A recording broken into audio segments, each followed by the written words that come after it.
Hello, welcome back. It is so good to see you. And if you're new here, it's nice to meet you. I'm Monty, this is Frank, and today I thought we'd do something just a little bit different. So I'm sure you probably saw by the thumbnail that instead of talking about sci-fi books I've been reading, I wanted to talk about my favorite sci-fi movies. And we'll see how many of them are actually based on books. Because one thing I have noticed is that sci-fi books, they're my absolute favorite. Like, we all know I love to read sci-fi. But they don't always translate to the screen really well when you take a book and try to create a movie from it. But I think there's some excellent sci-fi movies out there, and from this list you'll probably see a lot of these I watched when I was a kid, and they really shaped my love of sci-fi. They're not all from when I was real little, but a lot of them are. I limited this list to 5 because if not, we'd be here all day and I'd just go on and on. There are a few honorable mentions I almost included, but I really wanted to talk about the 5 that I probably watch. And to make it into my top 5, let me explain. So to make it into my top 5, I have probably seen each of these movies at least 10 times. For a lot of them, I would say I could probably quote the whole movie to you. I love them that much. So we'll see if my taste in sci-fi movies line up with what I normally read in sci-fi books. Should we get started, Frank? So each of these movies, I'm not going to do spoilers for the movies. A lot of them have been out for many years. If you haven't seen them, I just want to give you enough of a plot overview that maybe you go check them out. And just kind of give you a quick rundown of who created these movies and if they were based on books. So, should we start? Without further ado. So to start with, I gotta tell you, this first movie I'm gonna talk about, I did not see when it originally came out. I hadn't even heard of it when it originally came out, and it wasn't until probably not quite a year after it had come out that my dad told me to watch it. He said that I would absolutely love the movie. I needed to check it out. And that movie is Gattaca. And Gattaca was released in 1997, and it was directed by Andrew Niccol, also written by Andrew Niccol. The budget for this movie in 1997 was $36 million, which is about $64 million today. And it lost a lot of money at the box office. It didn't even clear $15 million. Was it based on a book? No. This was an original story by the director, so not based on a book. But what this movie is about, so this is why I love this movie, it's really good science fiction. It is about, in a not too distant future, one might say a dystopian future, depending on who you are in that future, eugenics. It plays a big role in everyone's day-to-day life. And pretty much, instead of having the way we see now, where you would just conceive them, you would go to a geneticist, and the geneticist it's all artificial insemination, which is a complete valid way to have and conceive a child. But the difference is in this future, the geneticist will profile the embryo and find any traits such as early balding, obesity, addictive personalities, that kind of thing, and actually remove the genes that cause those things. Our story follows our main character, Vincent, and Vincent's played by Ethan Hawke. This movie also stars Uma Thurman and Jude Law, but Vincent is not. He was conceived without the help of a geneticist, so he in this society is considered an invalid. So Vincent is treated like he's made of glass by his parents. They're so worried that something's going to happen to him, and he pretty much knows from a very young age that he's different. And later his parents decide that he needs a brother, so they do go to their local geneticist, and that's when his brother Anton is born. And the movie pretty much follows Vincent and Anton growing up, and how Vincent knows that his brother is better than him in every way, and how Vincent's life goal is to get into the company Gattaca. That's where Vincent meets Jerome Monroe. And Jerome Monroe is a valid. He has all the top credentials you could possibly want. However, he was involved in an accident which left him paralyzed from the waist down. And because of that, what, Bubba? Love you, pretty bird. Love you, pretty bird. What a pretty bird Frank is. And because of that, Jerome is selling his genetic identity. And there's a black market for this kind of stuff. So Vincent uses Jerome's identity, and this requires Jerome to give him blood samples, urine samples, skin cell samples, hair samples, everything you can imagine, to pretend to be Jerome and get hired by Gattaca. Meanwhile, Vincent provides Jerome a very comfortable household. He pretty much lets him live with him and pays all his expenses. And really, but the conflict in this movie comes when there is a murder at Gattaca. And as the detectives come in, they are trying to find out who committed this murder, and they happen to find an eyelash from an invalid who's not registered. And of course, it's Vincent's face that's on every wanted poster because of it. And they suspect that he's the one that murdered. He's the one that murdered this director of Gattaca, because his genetic profile says that he is prone to violence and has like ADHD, and it's crazy insane. And that's where this movie, it's definitely something I think everyone should watch. It is hard to watch. Because if you imagine a future like that, all of us, of course, would be invalids. None of us would have the genetic profile that we needed to do anything more than like basic labor jobs. And that's how the invalids live in this world. But what the theme of this movie is that the human spirit can't be quantified or even disqualified based upon what you might see as a disability or any kind of predisposition you have. That truly the human spirit is something that is more than that, and that drive and perseverance can take you so much further than what you believe it. I'm not gonna lie, this movie made me cry. I can't think too much about it, and I'm not gonna give any more of the plot away. You'll just have to check it out. Excellent kind of dystopian, and when I say it's a dystopian movie, yeah, if you're valid, it is absolutely a dystopian future. And so, excellent movie, excellent science fiction film. There is a lot of science in it, and I think everyone should check it out. We feel better now? You feel better? Okay, feel better. All right. All right, so next up is a film from 1988. And I remember watching this film when it came out. And that is 1988's They Live. This is directed by John Carpenter, also written by John Carpenter. It had a budget of $3 million, so that is only $7 million today. This movie is based on a book. It is based on a short story called 8 O'Clock in the Morning by Ray Nelson. This movie stars Rowdy Piper, Keith David, and Meg Foster. So I know this movie sounds super low budget, because it was, but it is so good. Now, some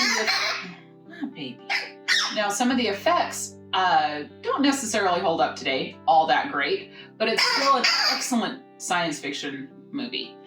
And what this is about is, so there's this drifter called Nada, and he's played by Rowdy Piper. Yes, Rowdy Piper, the wrestler. And Nada he's looking for a job in this future. There's definitely an economic class divide. There's the rich, and then and Nada comes to the city. He lives in a shanty town. He's looking for construction work. And while he's there, what, baby? Do you want to go back to your cage? Should we go back to our cage? Let's go back to our cage. Bitte haben Sie noch einen Moment Geduld. So Frank decided he'd want to go back to his cage. Now he'll just scream on his cage. So anyway, So Nada is this drifter who is looking for work. And in this world, there's definitely a divide between the economic classes. There's the very rich and the very poor. And Nada happens to be of the very poor. So he goes to this shanty town, he's looking for construction work.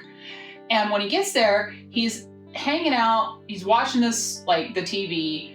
They're just watching what you normally do on like a Friday night. And all of a sudden the broadcast is interrupted and by this hacker. And this hacker is pretty much telling the world that, you know, they have taken over the media and they're sending signals through the broadcast, the radio, the TV, that is like pretty much corrupting humans and enslaving humans through these subliminal messages. And, you know, and that if you seek it, you'll find the truth, and that you can't believe that what they are trying to sell you and what they are trying to tell you, and that they are all members really high up in the government and in companies. And everyone, like, as people are watching this broadcast, they're all getting really bad headaches. And after watching this, Rowdy like sees someone going into this old abandoned church, and so he follows them. And that's where the hacker is.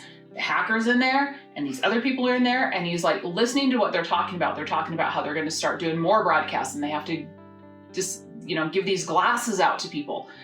And then all of a sudden the church is raided by the police, and Rowdy has to escape really quick, and he does. And then later on, he's at the construction site, and he sees in this dumpster, there's these sunglasses that he saw in the church. And so he picks them up and he puts them on. And when he puts on the sunglasses, all of a sudden, he can see the truth in like what's being said in the media, what's being said in billboards, on magazines. And he sees that, like, you know, a billboard for travel, you know, like a travel agency actually tells him, you know, to spend more. And things like magazines and newspapers actually just say obey. It is wild and crazy. And the other thing is that Rowdy can see that certain people don't quite look human. They actually look very ghoulish and scary.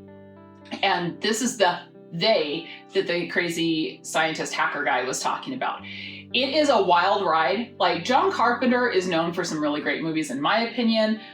You know, he's also known for like Halloween, Escape from New York, The Thing.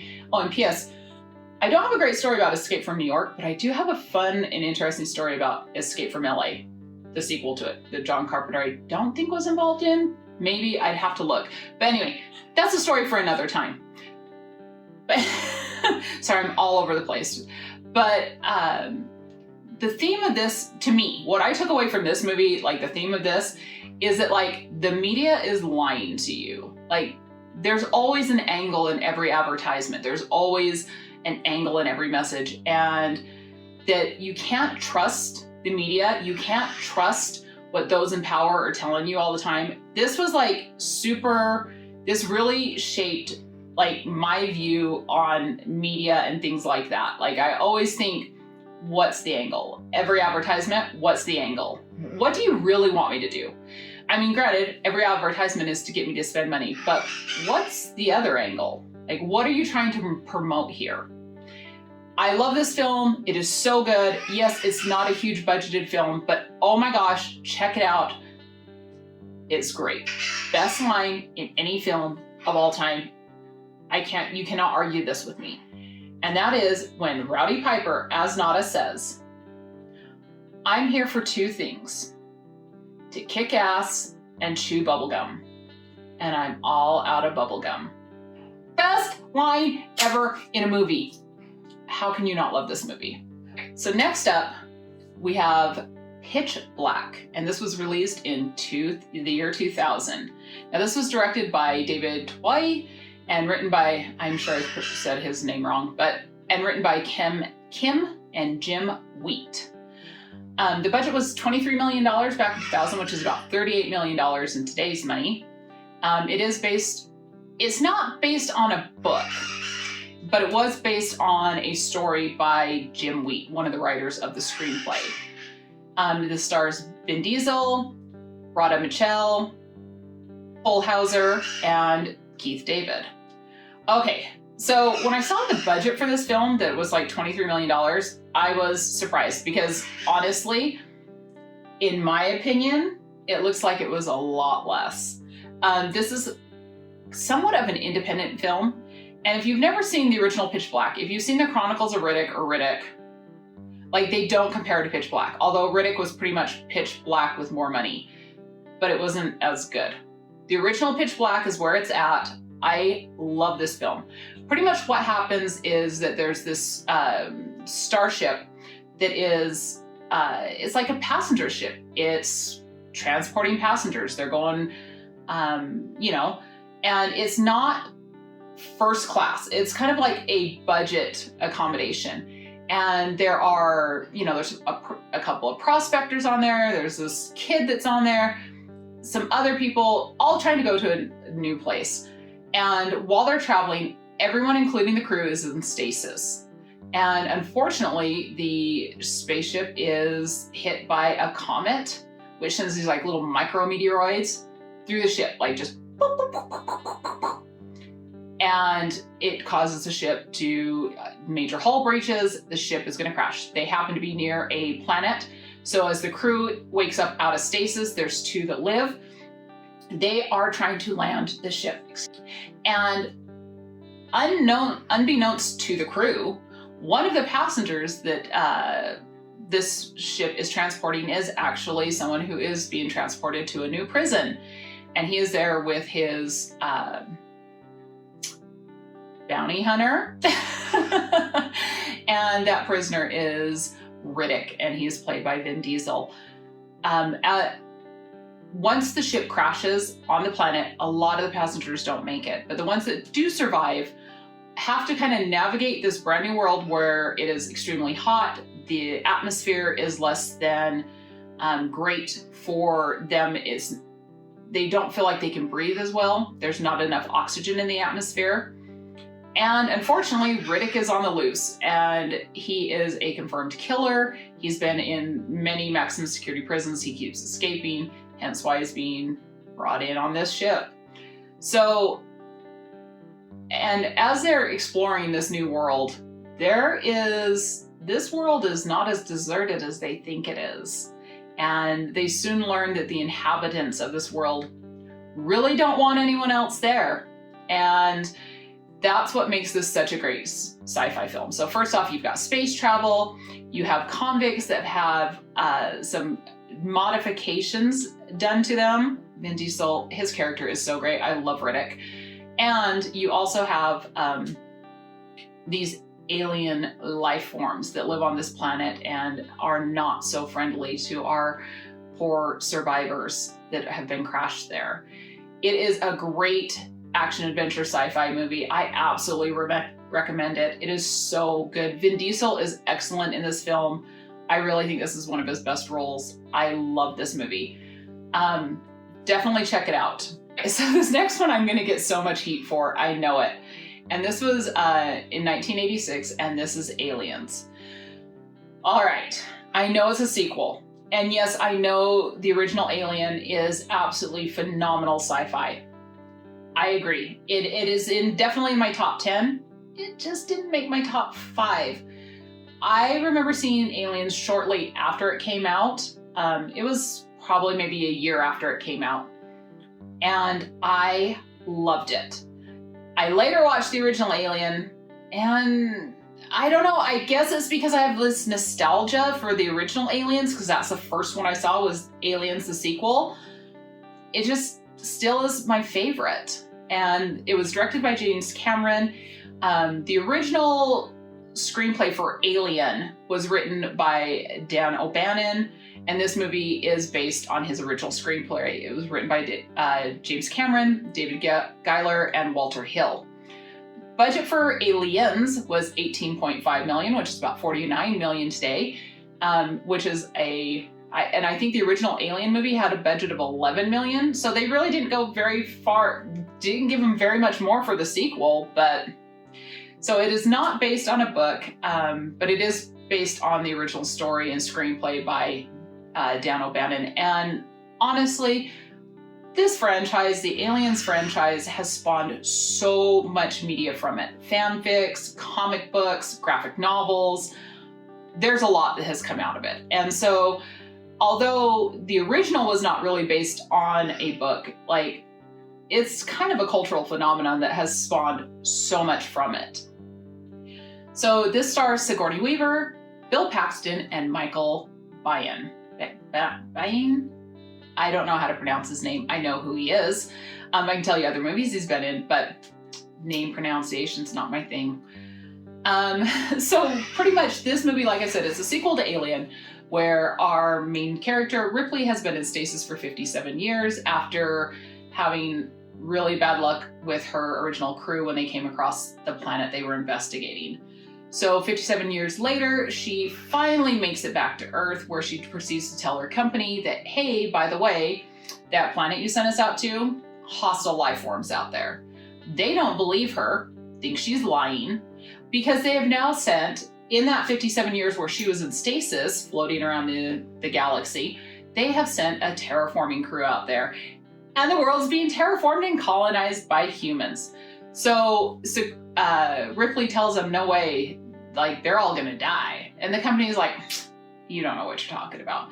But they do end up sending Ripley back in the company of a Marine unit to go investigate, because they have lost, strangely, they've lost contact with the colonizers on that planet.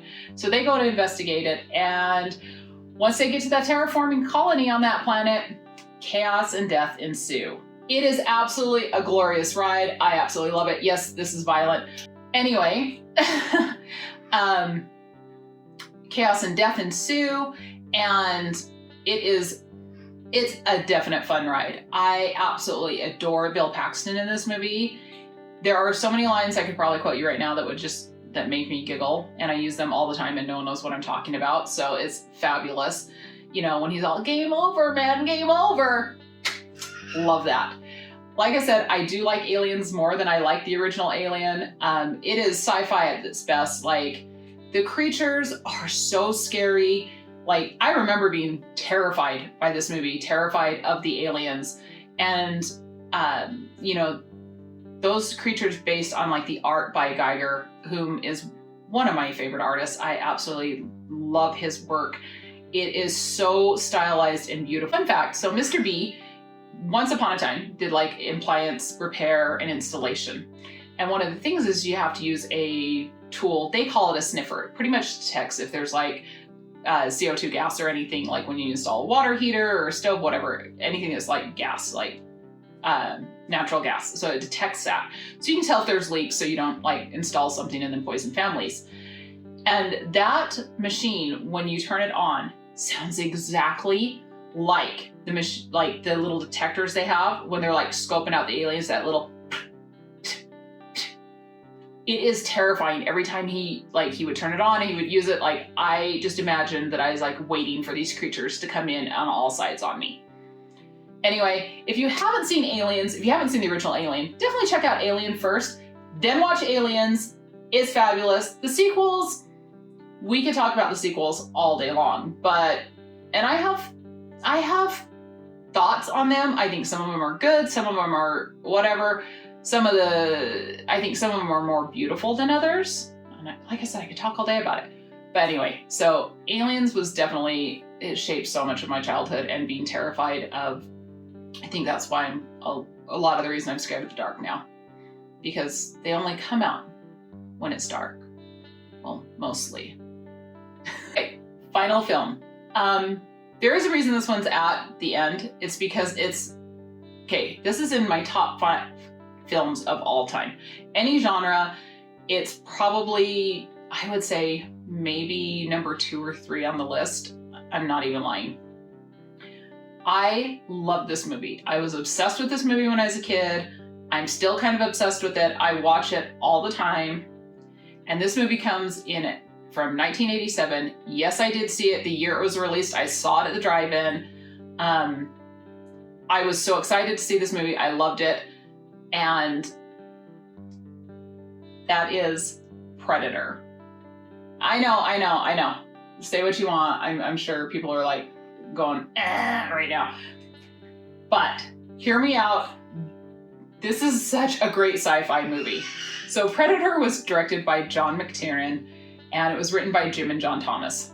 Original budget was $15 million. That's about $38 million nowadays. And for the amount of names they had in that movie, like 15 million is, I can't even imagine. It was not based on a book. It was originally written by Jim and John Thomas.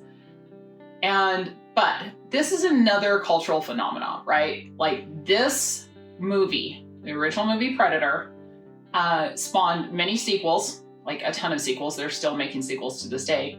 But it also spawned comic books, video games, graphic novels, crossovers with Alien, the Alien franchise, which is actually kind of awesome, and I absolutely love that crossover.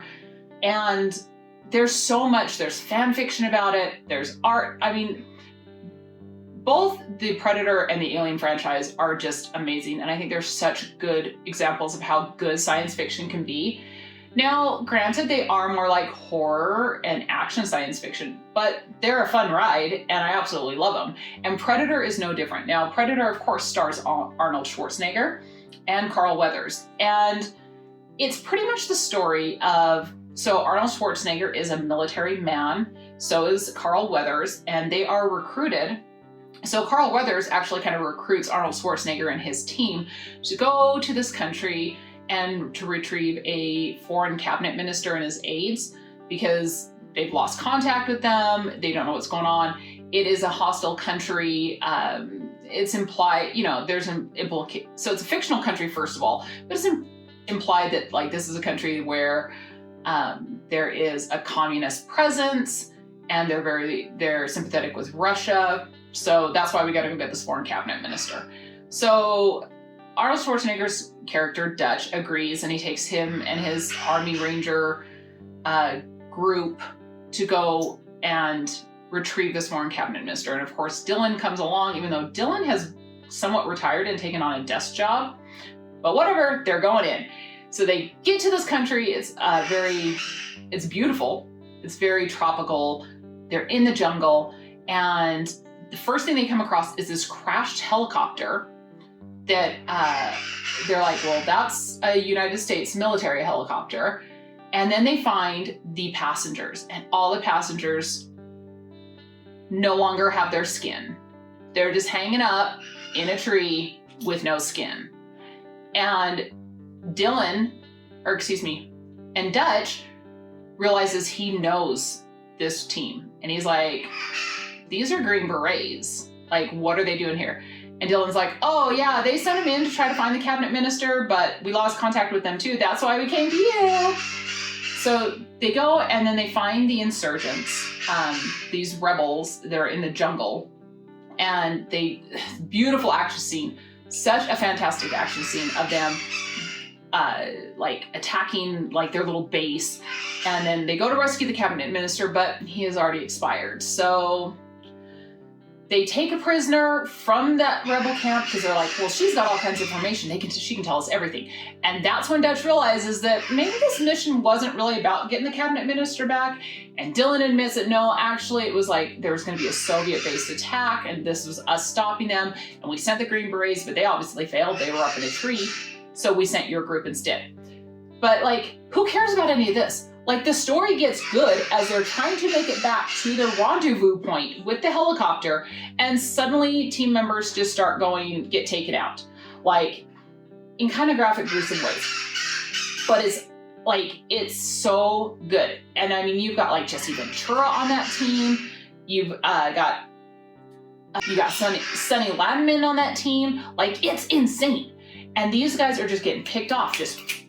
And these are like tough guys. They've got like guns for days. They got muscles for days. In fact, like Jesse Ventura's character is carrying around like a Gatling gun that like no one should be able to carry this. And like in real life, like you would have to have a motor to run this. I mean, it's insane, but it's visually amazing. Such a good, and like, and then they do, and as they're figuring out like what is going on here, the person they took as captive is like, oh, we kind of know about what's going on here. We call it the butcher, you know? And like, when the summers are really hot, this thing just comes and we find people without their skins and some crazy things happen and people disappear and no one ever knows what happens to them. And she also, when the first person is taken out, she witnesses like the jungle coming alive because this hunter has like, he's able to camouflage his body. And like, if you haven't seen the show, I'm sorry, I'm gonna ruin it for you. It's a freaking alien. Like, this alien, the predator, is here to hunt us. And it's like, Earth's a backwater planet. This is where they come to hunt for sport. I'm telling you, this is such good sci-fi, and it has spawned such a world of sci-fi from it. I absolutely love it. Like I said, I watch Predator all the time. I absolutely love this movie. It is so much fun from A to Z. And like, my favorite part of that is that, at the end of it, like, usually, you know, when the hero wins or whatever, like, they're all, yeah. And in this movie, like, you really get to see that, like, nah, he's not okay. Like, he's, like, you can tell that, like, I don't know, I love the portrayal of it where he's not super triumphant. He's actually, I mean, he looks like he's in distress almost, like he's in shock. And you know that there's, like, so much mental scars that are going to come from this, and I absolutely love that. So there you go. There are my top 5 sci-fi movies. Yes, I know, only one was based on a book. The rest were all original screenplays or based on stories by the people that helped to write the screenplays. I do have some other, like, top sci-fi favorites that are actually based on books, and those were going to be my honorable mentions, but I think that's a video for another time. So if you did like this video, consider giving me a thumbs up and let me know in the comments below. Are we gonna fight about some things? Are you gonna tell me how Alien is so superior to Aliens? Cause, like, convince me. And are you gonna tell me that most of my movies are trash? I know, I get it. And yes, just know I was raised by wolves. I was pretty much allowed to watch whatever I wanted to. Like, there were very little restrictions put on me. So yes, I was, like 8, 9, 10 years old watching some of these movies. Probably shouldn't have been, but I was. And they shaped my childhood and made me who I am today. A lover of sci-fi, someone who doesn't mind an action-adventure show. Alien and Aliens is probably as much as horror as I can go into, because I was so scared by those movies. But anyway, let me know in the comments below. Are any of these on your top sci-fi picks? Have you seen these movies? Do you love them? Are there any that you haven't seen that you're like, I've got to check that out? And if you'd like to see more from me, do consider subscribing, hitting that little bell notification so you know when I upload. And until next time, take some time for yourself and love you, bye.